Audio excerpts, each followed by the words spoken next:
He fell in love with his uncle's wife and had sent him to prison. This is the story of Joe, who I met while I was in prison. A diminutive fellow who talked with a lisp, kind of like this. Say, man, my name is Joe. They call me Joe Peeny.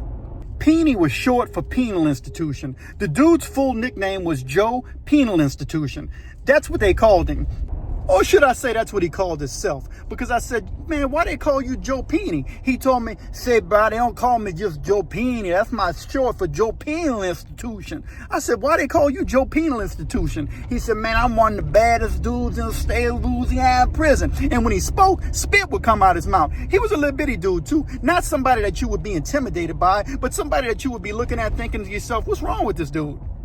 And the more he talked, the worse it got. So I asked him, I said, so what you in here for? You know, most conversations when you're getting to meet people, you find out what each other's in prison for. So he looks at me, he says, say, bruh, I got 8 counts of burglary, and I got 2 counts of possession with intent to distribute, you heard me? And I'm like, yeah, I hear you, cool. You know, I'm in here for a drive-by shooting and possession with intent too. So as we chopping it up and talking, come to find out, he starts telling me about this girl he's in love with. He says, say, bruh, this is my picture of my girl. He shows me a picture of his girl, you know, I'm like, dang, you know, all right, cool, whatever. He's like, damn, I say, bruh, don't you think she's the most finest, prettiest thing in the whole world?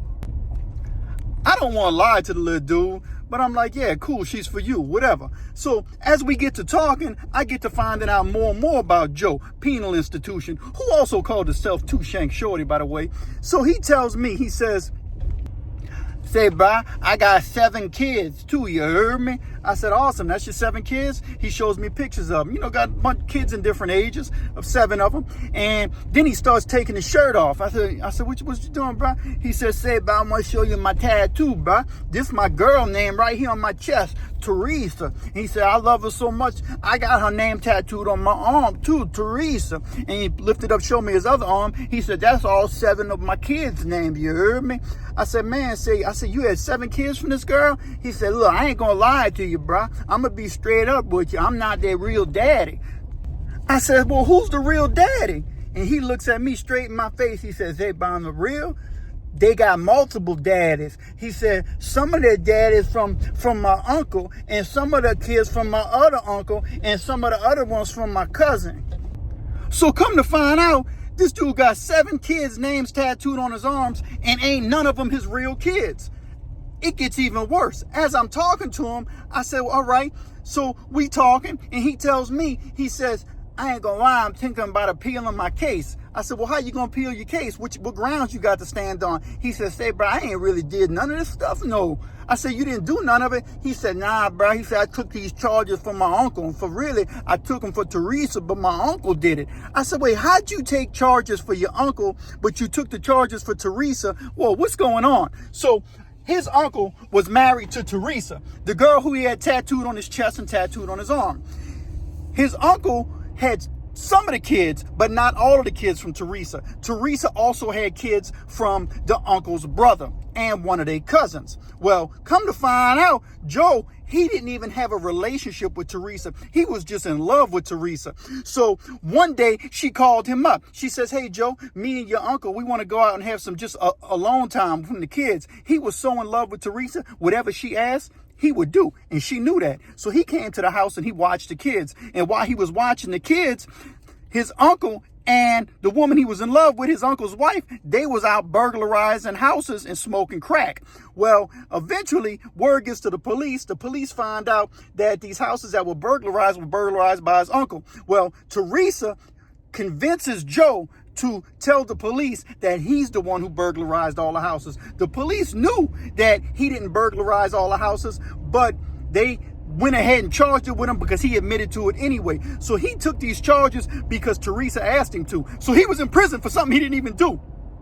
The crack they found in the house, he took the charge too because he said, I was at the house babysitting the kids. That was my crack. I left it there.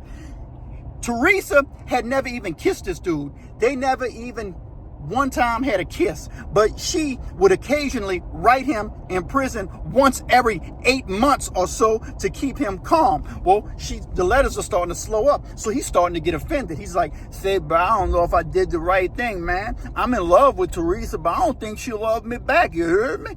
I said, man, but you all ain't ever even kissed or nothing. He said, I know that. He said, but she told me she was going to divorce my uncle, and then me and her was going to have some kids. You heard me? I said, bro, she got kids from your uncle, your other uncle, and your second cousin, and now you want to have kids with her? He's like, yeah, but none of them love her like I love her. You heard me? I said, but bro, you took charges for her. He said, that's what love would do. Love would send you to prison. You heard me? I'm like, man, you doing 15 years for burglaries and crack that wasn't even yours. He said, I'll do it all again. You heard me? He said, furthermore, how you gonna question me? They call me Two Shank Shorty. I said, Two Shank Shorty? He wasn't the real Two Shank Shorty, but he had heard about the real Two Shank Shorty, so he took the moniker Two Shank Shorty on himself. He said, man, I'm so bad that I was back in Angola. I said, back in Angola? I said, you only a couple years into a 15-year sentence in a satellite camp. You wasn't ever in no Angola. He said, hootie hoo, baby, hootie hoo. I said, man, this dude's crazy, for real. Come to find out, this dude really did take multiple burglary charges that he didn't commit. He went to prison for them. He never gave his time back out. He wound up doing all the time while Teresa and Uncle was still out there smoking crack, having an intimate relationship. And Teresa was probably having a relationship with the other uncle too. And his hope was that one day he would get out and have a relationship with Teresa, who, by the way, I saw the pictures. Teresa was way below average. And this dude was crazy in love with Teresa, but Teresa was crazy in love with crack and all the rest of the family. Brothers or cousins or whatever they were all related. But I guess he wanted to have some kids too. Anyway, he said he was gonna go home and adopt the kids. I don't never know whatever happened to Joe Penal Institution, but I hope the little dude's doing good. He was kind of a little dirty little dude too. He always slept in the bed after he played volleyball and went underneath the covers. I said, man, why you going underneath the covers, man? You just got off the volleyball court, man. You got sand on your feet and everything. He's like, nah, bro, I'm used to this. You heard me? We ain't never had no bad water in my house. I said, man, you better go get in that shower. Dude gonna whoop you up in here. And so that's the story of Joe Penal Institution. Dude who served time in prison for something he didn't do because he was in love with his uncle's wife. Man, give me a like and subscribe to the Pen of the Shank. Let's get it.